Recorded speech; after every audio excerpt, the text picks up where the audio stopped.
Then the Lord said to Moses, "See, I have made you like God to Pharaoh, and your brother Aaron will be your prophet.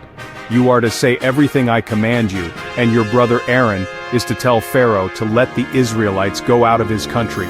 But I will harden Pharaoh's heart, and though I multiply my signs and wonders in Egypt, he will not listen to you.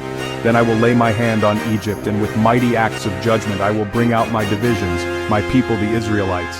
And the Egyptians will know that I am the Lord when I stretch out my hand against Egypt and bring the Israelites out of it." Moses and Aaron did just as the Lord commanded them. Moses was 80 years old and Aaron 83 when they spoke to Pharaoh. The Lord said to Moses and Aaron, "When Pharaoh says to you, 'Perform a miracle,' then say to Aaron, 'Take your staff and throw it down before Pharaoh, and it will become a snake.'" So Moses and Aaron went to Pharaoh and did just as the Lord commanded. Aaron threw his staff down in front of Pharaoh and his officials, and it became a snake.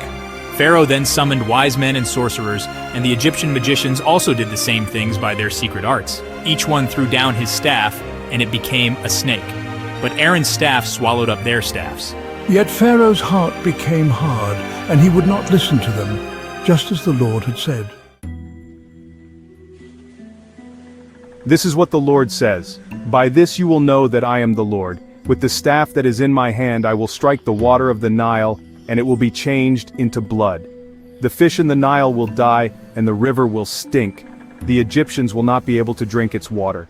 The Lord said to Moses, "Tell Aaron, take your staff, and stretch out your hand over the waters of Egypt, over the streams and canals, over the ponds and all the reservoirs, and they will turn to blood. Blood will be everywhere in Egypt, even in vessels of wood and stone."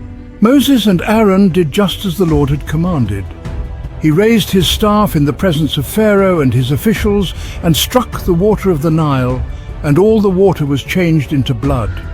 The fish in the Nile died, and the river smelled so bad that the Egyptians could not drink its water. Blood was everywhere in Egypt. But the Egyptian magicians did the same things by their secret arts, and Pharaoh's heart became hard. He would not listen to Moses and Aaron, just as the Lord had said.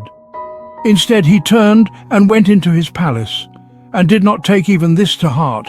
And all the Egyptians dug along the Nile to get drinking water, because they could not drink the water of the river. 7 days passed after the Lord struck the Nile.